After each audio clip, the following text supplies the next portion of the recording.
Wait, what? I thought you didn't care for musicals. I don't care for musicals. So after this, we'll Stop doing podcast. musicals. Yeah, that's fair enough. All right, if you want to. Come to Frame Rate, the show where we rate frames. That's my buddy Abe Epperson. Hey, Swain. Hey! And as referenced last time on this show, we covered The Little Mermaid, great musical, animated musical. And this time we're covering a movie from, this is wild to me, 4 years later. Like, right? You think of culture as a time capsule, and you forget that everything's always been splintered and fractured. Like, Disney's over here going, oh, this is reality, with a white dad and the drama is, who will she fall in love with? Meanwhile, Matt and Trey are over here like, no, underground comedy and Mr. Show vibes and shit are happening. Yeah, it's wild how close things are in history. What is it? Cleopatra is as old as sharks or whatever. Yeah. Cleopatra and sharks. We got it. No, 1993. 93. The beginning, before South Park guys, Trey Parker and Matt Stone, or Trey Parker and Matt Stone, they made a cult musical. They've always liked to joke around about this kind of stuff. And coming from Colorado, they had a lot of Mormons and such. Well, I think Trey obviously legitimately also likes songwriting. Yeah, South Park, for Bigger, sure. Longer and Uncut is full of songs. This is the clear indication because I think animation has the power of like hiding exactly how much like the contribution is. This really highlights how Trey Parker is like he manifested this. Matt Stone is talented as fuck. Matt is his talented friend. Trey Parker is the brand. He's the guy who's like, to the table. I will make this career happen. Yeah, and if you're a big Beaniac and you know about our only movie so far, because we're in the middle of making another one, Kill Me Now. This is that. Like, this was same rough age, low budget. No idea what they're going to do with their lives. Want to do something in entertainment. Fun thing, they ended up both working at the Universal Studios lot in, LA area. And they made, one of the things that eventually got South Park made was they made a viral video Christmas card with the South Park characters that just got like executives started trading around. And then they also they were tasked with making like an internal video that taught the staff of Universal City Studios certain rules and regulations, and they just fucking went all out and did all kinds of jokes and shit with it, and it's amazing. I highly recommend you look up the Trey and Matt. It's got like Demi Moore and Sylvester Stallone, because they also got access to all the Universal roster to record like one line, who gives a shit, while they're there anyway. Anyway, point is, just to give you context to their career, this was their, like, even before that, let's just blow what little wad we have making this thing over the summer. And based on a local story they had learned growing up in Colorado of, much like we all know the Donner Party, they all knew the Alfred Packer party, who got stranded in the area and ended up cannibalizing each other over the winter. So they decided to make a musical about it. Right. Apparently a famous icon in Colorado. In his area is the way he tells it, or like growing up. Famous it was just cannibal. Something people knew, yeah. Which I did a Wikipedia deep dive on this guy, and it was just so funny to me that they have, in Colorado, they have like burger places called like the Alfred Packer burger joint and stuff like that. Sure. Yeah. So the whole, it's become like how something horrible can become a tourist attraction, and it's cute now, like the witch hunt or whatever. Let me ask, what was because obviously no theatrical release, or if there was, it must have come after they're so famous that people just do it as a novelty.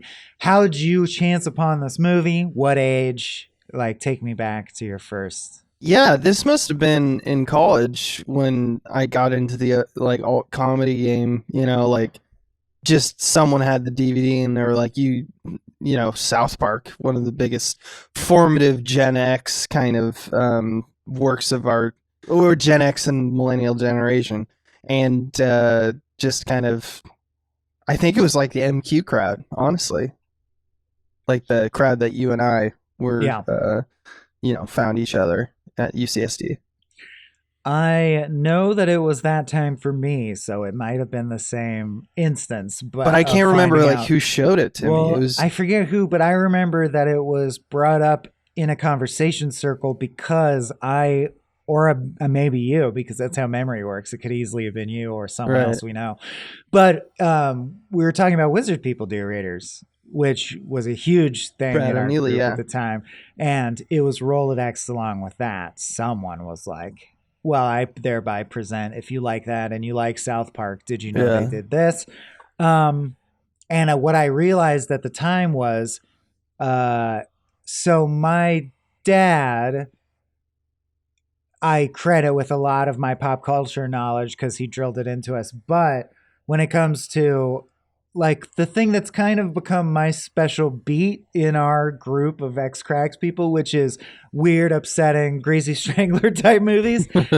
I got those through my dad, but he got them through his weird friend. So like the guy who actually, if you follow me, did the work to be on top of that shit and find weird, obscure movies and like told my dad about Hausu and all this shit. And Uzumaki. His name was Jack Slagle, is Jack Slagle. Shout out. And he had this I remember after this person telling me, oh, I always used to see that growing up because he had it on VHS in a glass case on his mantelpiece. So like, oh, he must have really liked Cannibal the musical. Yeah. I mean, I expected this to not translate well or like not age that well. And I got to be honest with you, it aged much better than I thought.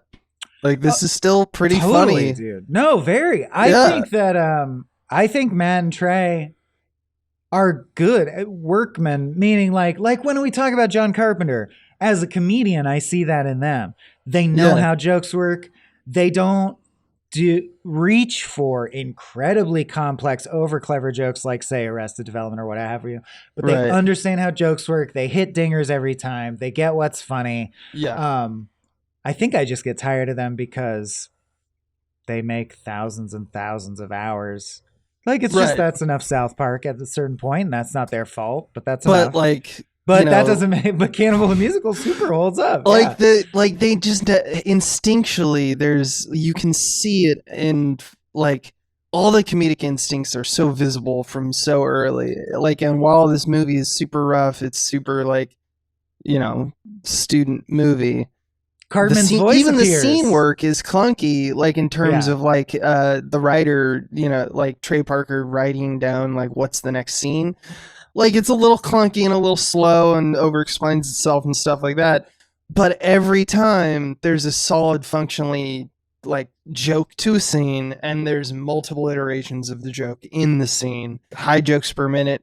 And most of the jokes are actually fairly subtle for the South Park guys, even though it's mostly butts and sex jokes and farts. No, but they're clever too. That's what I'm saying is the best jokes are dumb shit, just like an insert that is weird or something like that, Yeah, and yet they're not super clever in the sense that I think it remains true that if this kind of thing bothers you, one of my gripes against them is, like you said, over-explaining themselves. Every episode of South Park, Kenny essentially says, this is what the episode was about. This is what it was about. I find that lazy, but it's a comedy, so it's like, we're not here to be clever. We're here to make you laugh. And there's a lot of shit in this that makes you laugh just because it's funny or dumb. And like you said, definitely speaks to South Park.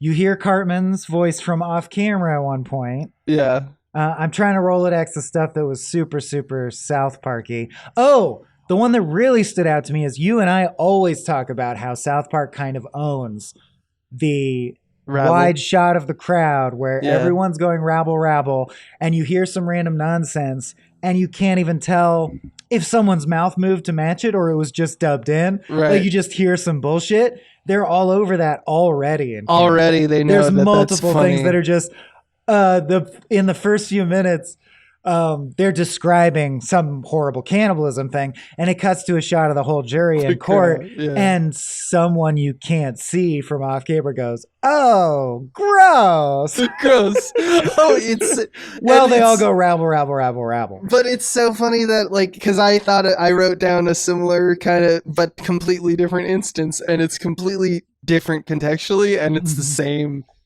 iteration of joke, which is that while they're fording the river, even though it's just 6 of them, there's a bunch of just like, oh, Oh, you know, no. like this is, Yeah. and then just they pick the perfect moment.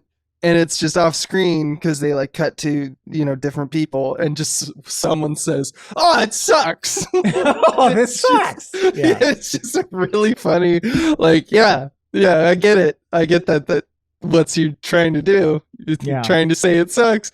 They're so good at that kind of thing. And then you flash forward to like, you know, Team America, the World Police and stuff, and it's like they know that the joke has to be just point out the thing that is very obvious, like do it in a montage. Yeah. Like the joke is the observation of, you know how when movies do this certain thing, you're We're supposed aware to of that. think this thing. Yeah, point at it. That's what they're doing. Is they're like, yeah, now this is a beat where it sucks. It sucks for your main characters, so one of them just says it outright.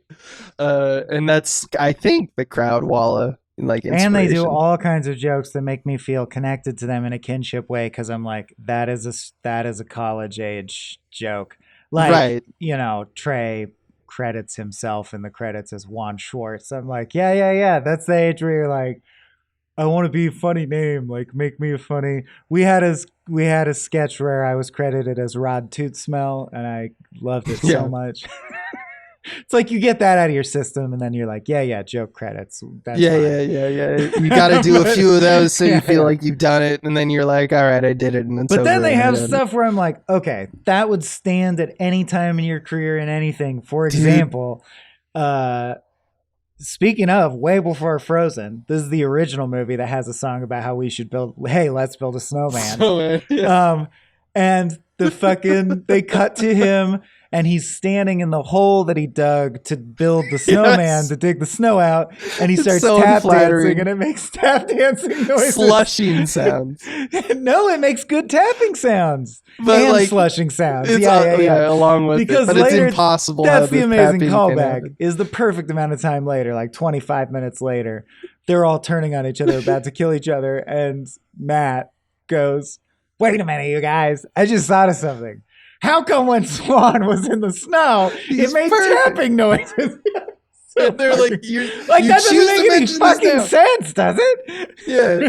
The one that really got me this time, because we're bringing up like things that make you feel like a kinship as a comedian, where you go like, that's a joke. That's a joke we would have made in college. Yeah, we would have like made, or, you know, like I feel like my friends and I would make. And you know, is when they see the Native Americans for the first time in the distance, they're like, let's get down. And they just lay down on the ground, not hiding behind anything. Yeah. They just terrible at hiding. It's so funny to me. And it's such a good joke. And I guess I wouldn't call that subtle, because it's like the most obvious screaming thing coming from the screen is, look at these idiots laying down for no purpose. Yeah. But I'm going to stop trying to phrase it, but there's something about their sense of humor, which is they're clever, but they're not that clever. They're straightforward. Yeah. Normal amount of clever-ness. Yeah, and it's delightful. Yeah. It's exactly enough what to be you want. funny. Yeah. It's just not like Rococo, if that makes sense. It's not fiddly. It's very simple. It's meat and potatoes. Speaking of potatoes, I will say, baked potato. Yeah, when he said his heart's as full as a baked potato, I remember first watching this movie, because it does read as a very low budget. That was the joke that made the comedy writer in me in college go, this is going to be good. This is legit. Yeah. This has real good jokes in it that I admire. This is going to be crackling. Was the moment in the beginning when he sings the opening number, Spadoinkle Day, is a great, like, that's just a good joke. The money line of the song is, I think I know precisely what I mean when I say it's a spadoinkle day. And of course, the payoffs of this are many throughout the movie. So good. Multiple people say a spadoinkle day to you, but then it becomes something that's bad. Like a guy gets hurt and he goes, "Oh, spadoinkle!" Spadoinkle. When his leg is caught in a bear trap. And you're like, wait, I thought it was the good thing. Trey's delivery. So good.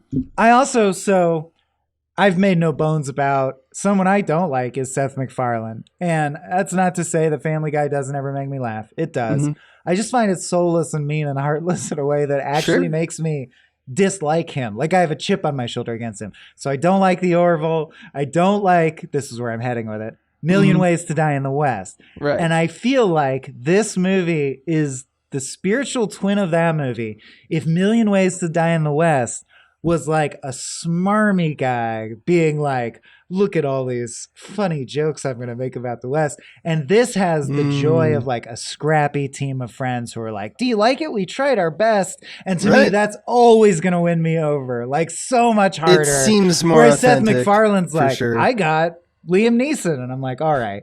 But my point being, I kind of think Trey is one of our most talented voice actors, but should have had a legit live action comedy career. Like I would have loved to see him in more roles. Because he slays in this, dude. The way he delivers. He can do the gamut too. He can when perform. I say it's a happy go moikily lucky spadoikily today. His little he like shakes his mouth. God. In and out. So good. I wrote down that lip quiver got me too. And it's like it's semi harkening from like crooner Western types, you know, like Paint My Wagon and stuff like that. Like that was it's gotta be Paint My Wagon. That isolated a part premise. of the zeitgeist. But he's not really referencing it. He's grabbing from multiple places in the zeitgeist, I think, to make that joke. Yeah. Like I can't there's no way he's clowning I can on prove musicals this. generally. He's clowning on specifically Western musicals, but it's kind of he's just like, you know how when like a crooner is like so he's up his own ass, you can tell that he just farts. goes, I think this would be funny, and does. Yeah, it. and he's just like, I'm gonna do that. And it's, you know, he knows exactly when to draw into the dumb, and he knows that like for the most part you have to play it straight.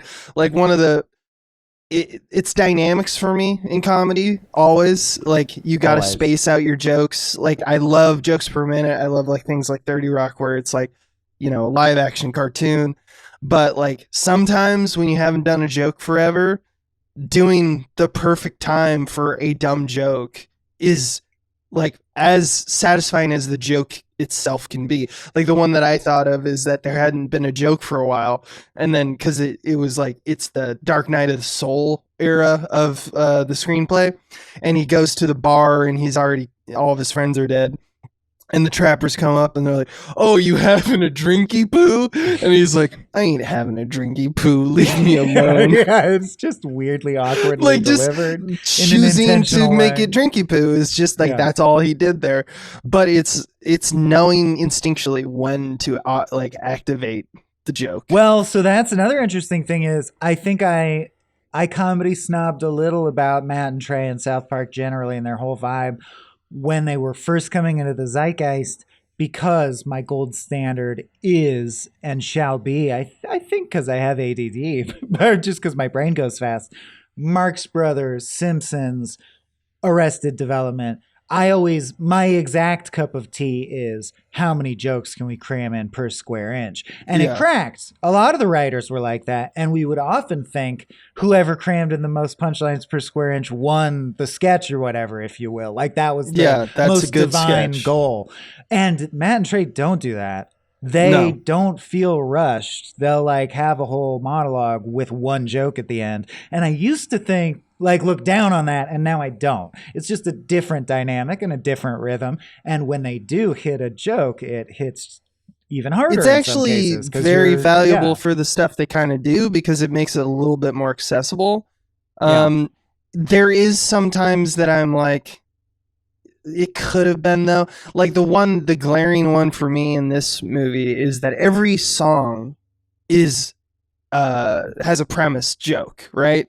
And they don't get fancy with it. It has one or two joke lines, and that's but it. yeah, but it's like, it's, you know, just like When I Was on Top of You. Yeah, what's the joke? Well, That's it's a the normal joke. song that feels like a love ballad, but then it has But that if you phrase, squint your and so now eyes, you're it thinking of sounds them like he's fucking his a horse. Yeah. Yeah. But there's one song in this, and it feels odd man out, which is the Polly Pry, the reporter. Oh. She has a song on the stairs where I wish the song was a joke of some kind. Like they just play I'm it glad straight. that hit you too, because I was like, wait a minute, this song is actually like beautiful. Yeah, why That's are we weird. doing this? And I think Why that's do the you put a instinct good of song in it? Yeah. I mean, they're all pretty good songs, No, but but like, I mean, a song with no jokes that is moving. Where you're like, right, that what was is this weirdly magic I touching. feel? And I was like waiting for the shoe to drop. You know, it's like, so she's gonna talk about fucking in a second, right? Nope. No, they and don't. it's got this amazing turn, safe as an island, far off to sea. It made Yeah. me think like, because I'll be honest, I didn't like Book of Mormon as much, even as Cannibal the musical or South Park Bigger, Longer, and Uncut as musicals. And it's the songs. I just didn't find them as catchy or for whatever Catchy, reason. but these And ones are they're- pretty good. And it didn't have any heart. I think Cannibal has. And fake heart is okay. Simpsons is all fake heart. Yeah. It's, you know, but that moment where the music rises and you go, Homer and Marge love each other. It's not nothing. It provides some kind for of sure. enjoyable aperitif or whatever. So that song where she's like, I'd almost this side of me. I'm like, damn, he could write a real musical, quote unquote. For if he real. wanted to. I mean, obviously he's got Tonys, so he doesn't need to prove it to anyone. But like, yeah, Right. what we're talking about Mormon is a real musical, but it feels like a His- joke on musicals. you yeah, know? and his instinct overall to not feel the need to heighten the jokes per second, you know, to ad nauseum levels, even though we like that because we're comedy nerds. And but, you know he is legit a musical theater nerd, and- or he wouldn't have that bit about the trappers being like, you weren't singing a fifth, you were singing a tonic. It's a sharp tonic Yeah. to C major. It's the That's- sixth. it's actually the 11th. Yeah. Really? Well, it would be raised 13th, if anything. Yeah, if anything. But like in that same vein, like with the Polly Pry song, even though there's no premise to the wording of the song, they knew to like, well, there's got to be jokes. So they introduce other jokes like Trey Parker's photograph is silly to look at, and she's Or like a guy in the caressing it. background comes in and is like, Yeah. what are you looking at? What are you Like, looking why at? What are you singing? singing about? Yeah. You know, which is funny, but it doesn't come from Polly.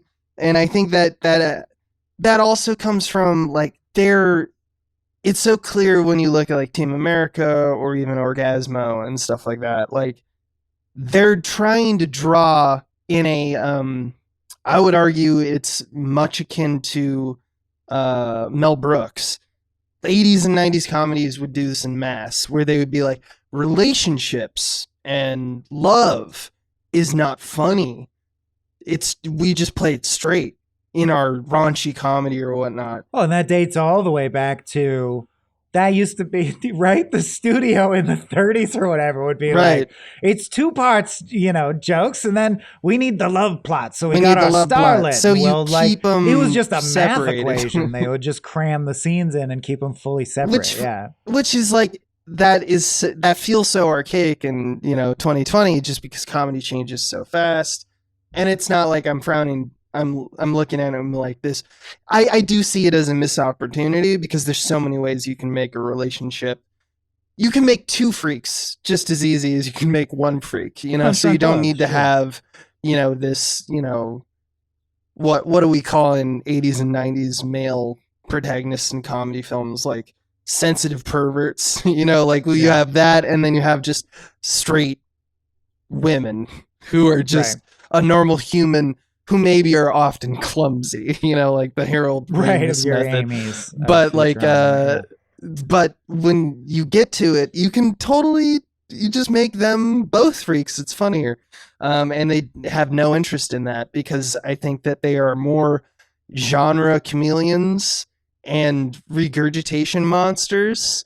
Like, I think that that's what the South So I Park love guys Jillian are. Bell and Workaholics, man. They're like, let's make her the fucking weirdest one that freaks them all out. Yeah, exactly. Like, there's She's ways great. in which you can take a relationship and like to the honeymoon period of a like a love interest and Yeah. make that funny on premise. There's no reason you And then can't. I also think it's funny how synonymous they are with, they will go edgy, right? Like the uncle fucking, and they'll talk about your taints ripping into your butthole and shit comes Right. out. That's part of their brand. And yet, to me, what's endearing is that he also thought it was worth the time to get everyone together and put in the joke, but what about my horse? Well, a horse is a horse, of course. But, and I'm like, oh, you try to be rough and tumble, but you're a cutie pie. You're like a cutie. you're actually you're a real big nerd. You're actually a theater nerd, who just likes to say balls and then giggle. That's endearing. Yeah, which is endearing. Like you mentioned, there's a wholesome aspect to this, to Cannibal the musical for sure. In the same way that we just have talked about Hundreds of Beavers, you're like, it also has the scrappiness of, they just wanted to do something fun with their friends. That's always there's nothing, you can't reenact that, I don't think, because you have to struggle with limitations in order to make it, and those struggles would be on camera, very visible. So, dude, there's a shot in this that is just a wide jib down shot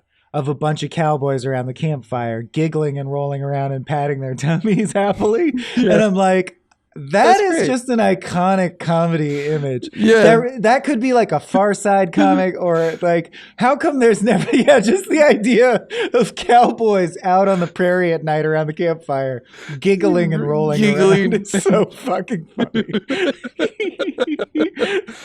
It's so good, man. I also love, this is, because they're like the OG. I guess Simpsons is truly the OG. But Simpsons, it almost feels elevated. This is the first, I always have thought of South Park as the first real, like, fan fiction conversion. Like, where it's like, we're making pop culture observations in the same way that you and I have done our entire career.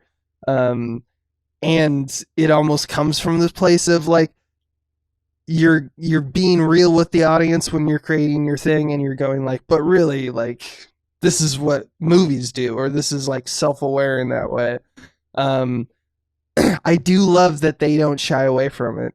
And there's multiple moments where you go like, okay, I see how these guys, not only just the sentimentality of their jokes made South Park, but like they fervently they want to talk about how pop culture and like how cowboys are, and like our expectations are when we're watching a movie of this, standard or this structure, like how it's supposed to go, and they fucking flip it. And I love that instinct that comes from them.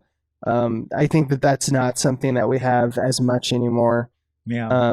In our comedy, where we want to push the envelope and do new, fresh things. They're always looking back.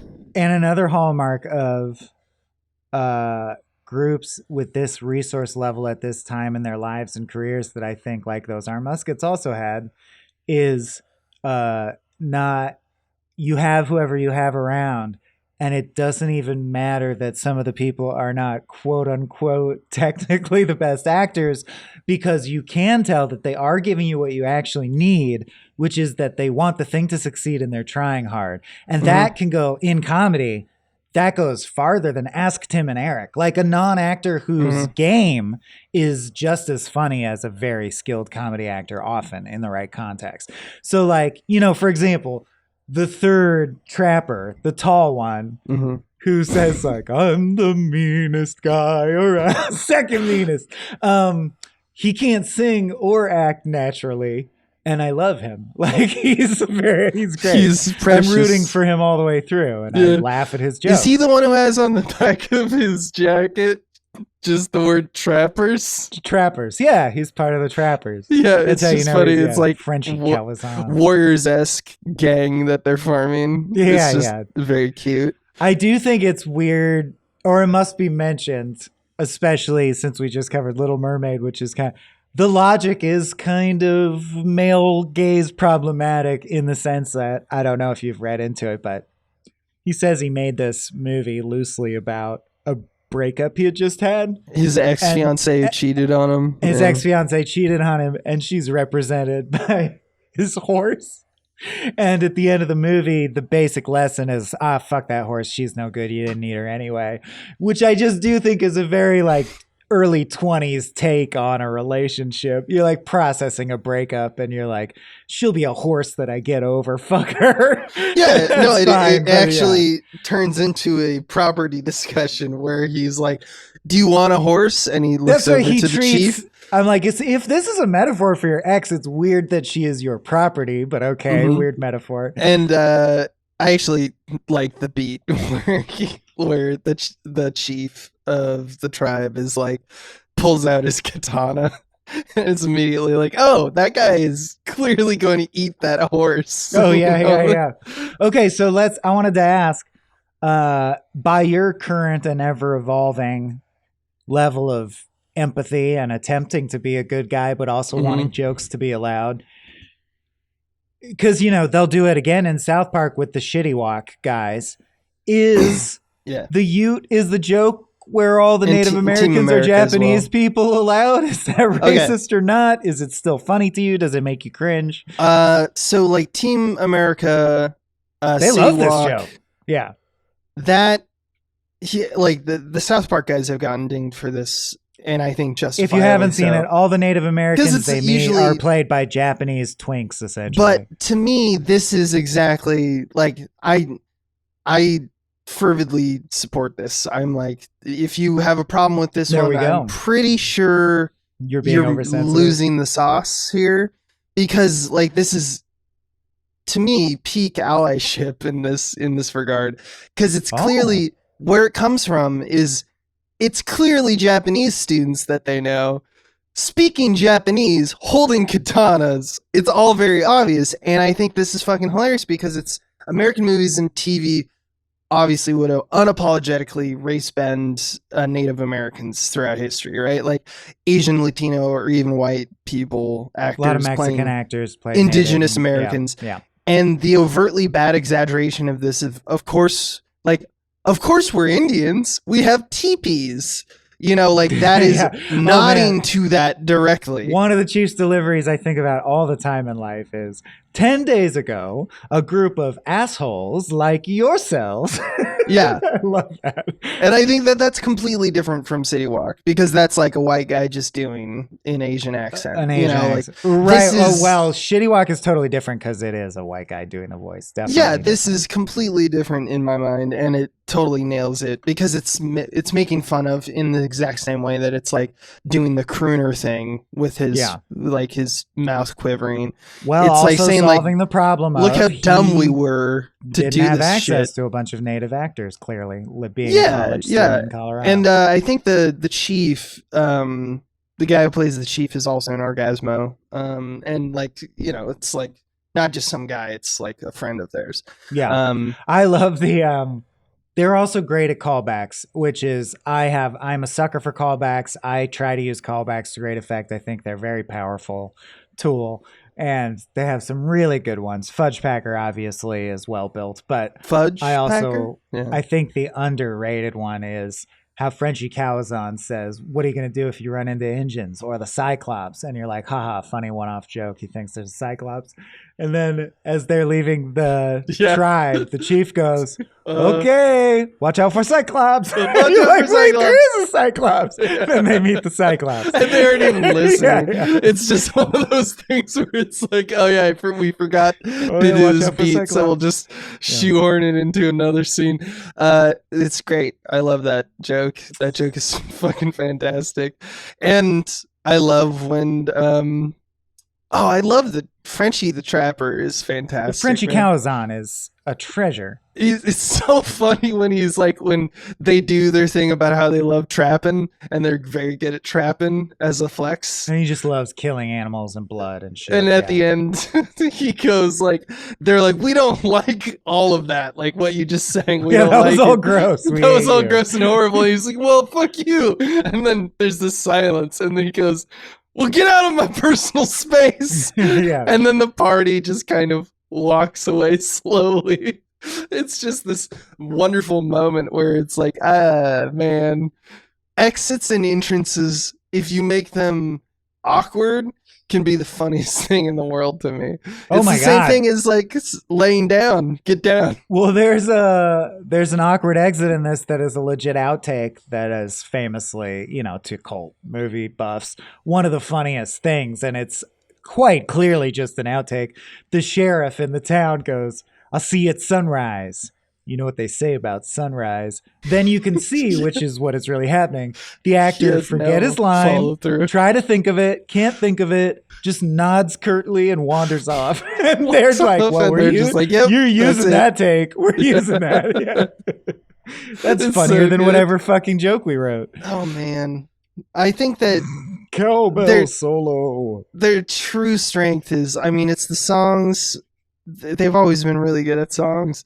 Yeah. But man, their instincts for when, not just did you do a joke, but like for no reason, what if someone went really hard in this one moment? Or Right, or the this line was said in an alien way. yeah, for no or reason. the example you just gave, like, what if just someone was weird for no reason? Very, Tim Robinson, I think you should leave kind of energy. The one that really got me this time was they're doing because they do the Spoduncle Day theme throughout the whole movie, but Yeah. it's like the second iteration of it. It's like when the team is first assembled and they say Spoduncle Day and they have the last note where they hold Spoduncle Day, and then one person, and it's not clear who, goes way too ham on the harmony. And so it's like out of place, like Spoduncle Day, and one guy's going Spoduncle Day. And it's just like, why are Very you doing similar that so? to Michael Scott singing the high part of Happy Birthday really hard. It's in so Office. funny, It's a good bit. and it's just like, why in this moment are we choosing to do this stupid fucking joke about just Yeah. harmonies are funny sometimes. Yeah, Like that's the yeah. observation as far as I am concerned. It's just so good. Oh, and how many times have they done the pop culture observation of like the South Park guys? Have done the guy who says, "You're all doomed. You're all gonna die. Don't I go thought down that that was road the scene there." that could get cut. It's not funny and it didn't add. It didn't I'm add like, you could anything, lose that. but yeah. and at this point, I feel like I've seen it parodied more by specifically the South Park guys than I have seen the actual trope in real life. Like you don't like- want to go down that road there is Yeah. now more of a South Park reference than a Than an actual. I mean, the I thing think it's they're from the parodying. old Salem's Lot, but Yeah, exactly. I mean, I'm sure someone can name a TV. oh, and they're tropes good that- at. We didn't even mention they're good at opening Chiron jokes, as South Park also is, which is the film's violent scenes have been edited out for your pleasure. Immediately smashed to they blew their whole budget on a gory opening scene of like tongues getting Yeah. ripped out and shit. Oh, yeah. That's smart. That's a great opening bit because you're putting your best foot forward production wise, and you're starting with a dinger joke. So this was a student project, but really the only project thing, as far as I'm aware after researching it, was that they made a 3-minute trailer for the movie. That was the assignment, like make a trailer or make a Right, 3-minute and they thing used or it whatever as an the assignment excuse was. They to make a did movie. this, and then it did so well. And after you explained the ex-fiance stuff, like he's like, I'm gonna make this movie. And so Parker and Stone raised $125K to shoot the full-length film after the trailer kind of was a hit. And now that's kind of how Blood Simple kind of came into being in the same regard, as they made a trailer first or a teaser and then showed it around to get money from it. This came out of a place of like, we're students and we don't have any money, but we got to raise money because this idea seems to have legs. So we have to do it, like there's Yeah. that vibe. And that's also endearing, I think. Yeah. In the same way. And if you're a listener to whom this applies, FYI, since it just came up, Papa Bear still in play, still trying to make it. We still have your crowdfunded money. We haven't spent it. It wasn't a rug pull. It's in an account. We're working on it. I love when they're doing a death march, starving to death through the slot canyon in the snow, infected with gangrene. Mm-hmm. And the Swan, the cheerful guy, stops for a long time and then goes, This canyon is so beautiful. Yeah. Just anti-jokes. They're like, Yeah. this is a lot subtler than South Park can be, because South Park is a short show animated in a simple style. So it's blockier. It's fun to see them play with nuanced jokes, like subtle facial expressions. Yeah, they'll throw away a scene, especially if it's shorter, like they'll do throwaway scenes. Like I like that there's a scene where they just explain to that guy, or they explain to the butcher what timeout is as a concept. right. And he doesn't know what timeout is, and then Yeah. they bring it up several times where like, you're on timeout again. And like, you know what to do. You have to turn around and look away from us and then, stuff like that. Of course, because he's the butcher, they want him to cut up the dead bodies so they can cannibalize them, which also gives me one of my favorite interchanges. Yes. You're the butcher, so butch. Wait, you're cutting into his butt. Well, what kind of piece did you want to eat? Well, not butt. Yeah, I wrote that one down too. I'm like, I think would it's- want butt. That seems like a safe chunk of muscle to eat, honestly. Better than Yeah, we use the chuck all the face. time. Yeah. I don't actually know what the chuck is. My bad. It's the Some Charles, butcher out but there is shorter. listening to this and is like, these fucking idiots. Yeah. I also love the judge after the verdict comes down. He's like, we're going to kill Trey Parker. And then everyone cheers. And then it cuts back to the judge and he's dancing. yeah, dancing at his head. You know, That's it's like- Trey's dad, I believe. Oh, really? Oh, Yeah, my yeah. God. Okay, so you're not going to give a shit about this. Most of our audience is not going to care. But it's, I get to decide what's on podcasts sometimes. What the fuck? I didn't know until this reviewing. There's a guy named Stan Brakhage, Yeah. right? And he is as famous as you can get in the world of experimental film. Like, he's famous for like scratching and drawing on frames and stuff like that. And he became Interesting. very popular, once again, in terms of experimental film, to the point that he is studied as like the go-to experimental film guy.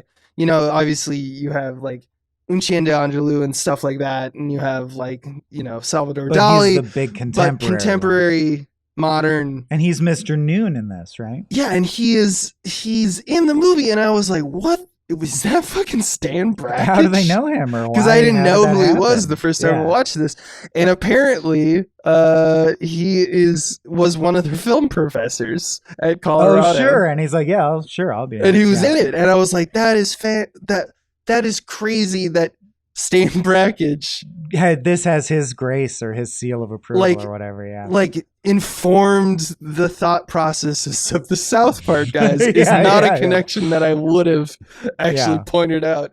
Like, it's like having like Jean-Luc Godard as your film Is- teacher. yeah. Or it's like having Werner Herzog say that he loves your Yoda puppet. You're like, that's a weird you're moment. just like, this is weird. I didn't know he was going to be here doing this. That's Actually, odd. didn't he say it broke his heart? Yeah. Which- Well, because they said they were going to eventually replace it with CG, and he was like, that would break my heart. Don't do that. And Don't so they do it. didn't. This puppet is everything to me. Man, can you imagine being so influential that you go, don't do that? And they go, all right, Werner says don't do it. Let's change it all. Shut it down. yeah. One of the featured extras says not to do it. God, I love the joke when he has a huge hole blown in his head, but he's still smiling as a corpse, and they go, he looks so peaceful, like he's gonna sing a song. And there's a slow zoom on his dead face as music swells, and then the music just dies again. And nothing Because happens. there's no song to Because be he's had. dead. What's he dead. gonna do? I love the obvious jokes that they just play. Like, that's another one. Lucky Larry. At the beginning of the film, there's a guy that they reference off screen whose name is Yeah. Lucky Larry that Trey Parker's supposed to meet. And they mentioned he was struck by lightning and he died, which Right. is, like, oh, he's lucky, ha ha ha. But the real joke is that they wheel out his body like he just was struck by lightning and he's literally on fire. Like, they go way And harder. I believe he goes, "Was he going to be okay?" And they all just look at him. Yeah. It's pretty wacky. It's pretty wacky, airplane. like, but it's still Um, the same type of joke that these guys do all the time, The dude the that obvious plays one. Matt's dad I really want to be in like a buddy cop comedy with Richard Kind. Do you know the guy I'm talking about with I the think so, glasses? yeah. Who's like, you'll go ahead and you'll set up a stake and me and your brother will come. He's Right. going. He wants to go. I love that dude. They all have glasses. Yeah. Yeah. Yeah, Matt Stone in this. Mhm. I'm a great cook. You son of a bitch, Humphrey. Which is very Kyle Broflovsky. Yeah. Oh yeah, you son of a bitch, Humphrey. I often think about that fake gross food that looks like almost like grass clippings on a potato chunk. Often wondered what was that they're eating in that. I movie. had the thought that I'm like, that's just guacamole being formed. I think it is. Fucked up It's green, avocado. that's for sure. So it could just be mashed potatoes that they Yeah. like put green in. But it really looks like the first moment that you're making guacamole. And it's just chunks. It's right? just chunks yeah. in your. I also love when they actually become cannibals. And also when they eat their shoes. They make the food as unpalatable as possible, Right. like in terms of like the look of it. And I don't know what they're using. They're probably using, like for the shoes, my guess is that they're using like beef jerky or something like that. Yeah. But like, God, what these guys had to eat. I also saw a lot of Mel Brooks in this. And not just because of Blazing Saddles, but because Right. of the logic of some of the bits. And the one that really made me write down like Mel Brooks in my notes was when he has his final fight with Frenchie Cows on the Evil Trapper. It's like he throws a punch, Frenchie blocks it, Frenchie throws a punch, he ducks. Right. He does an entire series of punches and kicks all exclusively at his groin, headbutts his groin several times, and then threatens to eat him. Like, I'm a cannibal, I'll eat this guy right now. and the topper is, for the whole rest of the movie, Frenchie's voice is high-pitched like this. Which is that is so Mel Brooks. He's been hitting the balls repeatedly. Yeah, So yeah, exactly. fucking stupid. That's So so Looney dumb. Tunes, dude. I also love when they just become children for no reason, like just dumb jokes for dumb jokes. Like at the beginning of the film when he's describing, like, oh, describe Leanne, which at this Right. point we don't know that it's his horse, and he's doing a list of like, oh, these are attributes of a girl, and then he gets to the end where he goes, big fluffy tail, and she's fast like this. Yeah, she's a beautiful and smart. And he just big becomes a fluffy tail. 4-year-old child playing with, his action figures. Yeah. I think that's a necessary component to the Trey Parker, Matt Stone instincts. It's fitting. Right. South Park is a great vehicle for them specifically because the child aspect is also good for them. Right, yeah. I think Yeah. naivete is something that they fashion most easily into humor. Book of Mormon is also Mormon missionaries entering a world where their naivete is going to get blown away by the reality. Orgasmo is Yeah. a Mormon who Right. does porn. It's Yeah. all the same stuff. Yeah. But I mean, I think that comes from obviously they were very influenced by that, by Right. Mormons and such, and the wholesome aspects of their upbringing. I think that's necessary in order for them to create, like, what if we subvert that, which is very low hanging fruit, obviously, for a person who grew up in that, and not low hanging fruit But for they people who grab that fruit with a plum. Yeah, No it's pun intended. Die, Cheesemo. You are a bad person. Cuts his head off with a cuts his samurai head off. sword. Yeah, Good ending to your Western. yeah, samurai sword. Die, Cheesemo. I also love there's a wholesome backing, like you're mentioning the wholesomeness of just the characters and the archetypes they play. And obviously they're doing, like, the beginning is a cannibal sequence where they're going full gore. Most of the jokes are about fucking or pooping. This is the horrible shit you've heard. Now hear the real version. Right. But I think that my favorite stuff, which is kind of counter to most of what they do it all the time because they know that you have to, as a comedian, you have to zag when you're supposed to zig. Just the idea of, like, their brand of dumb guys is very clearly, like, that is, I think, their superpower is they have a specific brand of what a dummy is. and that they brought to the forefront. That is like what you would say is the South Park, like the Randy Marshes. And in this one, there's a wholesome aspect to dummies. That's why we love Homer Simpson. And that when the guy steps on the bear trap, one of the party is like, "Well, you're lucky. The trap could have snapped on your head." And the injured one is like, "Yeah, fucking no shit." But he doesn't say anything, but it's just an expression. And I think that is like a wholesome joke, right? Because it's like just stating the obvious, guy being super dumb, but like not having any malice whatsoever, I really think is like the backbone of the South Park humor. I have to poop. Speaking of things that Trey and Matt would appreciate. So it also coincides nicely with the only thing I wanted to shout out, which is that I really, really love, as far as monologues go, where the character says, "You know what I learned today, blah, blah, blah." I think Cannibal the Musical Trey may have started with his best one, which is, "You know what I learned? The real important thing is that when things are bad and it gets its darkest, well, you just have to throw your hands up and go, well, all right, because it's probably just going to get a whole hell of a lot worse." Exactly. And I've found that to be wise and true. Yeah, and that's that wholesome and a great deconstruction of that kind of moment. Yeah. You No, just it's have fantastic. to throw your hands up and say, well, all right. Well, all right. Well, Yeah, all no, right. I think that's fantastic. Yeah. And bad obviously this has gone through this was released to Colorado when it came out at like limited release in the state. And it has only gotten, as we mentioned at the beginning of this podcast, like we found it through DVDs. This has gotten a cult following exclusively. It's never been released in any theater. I think at one point they tried in probably the mid to late 2000s, because that's, when they were at their height. But man, oh man, was this resurrected from death, just because of the fact that they were the South Park guys. And Right.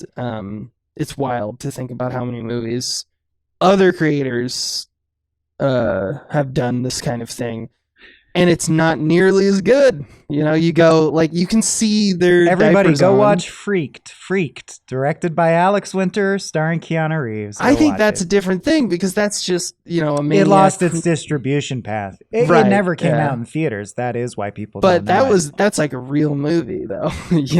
Well, he took all his Bill and Ted money and spent it on that. Yeah. But I just think about they were going to include a whole thing where it's like there was additional shorts and stuff like that from this era from Trey Parker, and Trey Parker was like, no, we're not going to do that. I don't want those to ever see the light of day. And I know there's stuff that I've created that I'm like, nah, I don't want to show anyone it. But this is like a very strong student film, you can feel this, the graduate student or whatever vibe of it, and the lack of budget all around in every frame. The lighting isn't great, the sound is pretty shitty throughout, but still you can't deny that there's talent on screen. Word. That's all I got, man. All right. No, it's a Spodwinkle day. So I shit myself? That would be fun. You really gotta take a shit, don't you? Yeah. No, I don't just say that as a bluff. Look, I don't brag about it. I didn't just bring that up for no reason. Oh God, it's too late.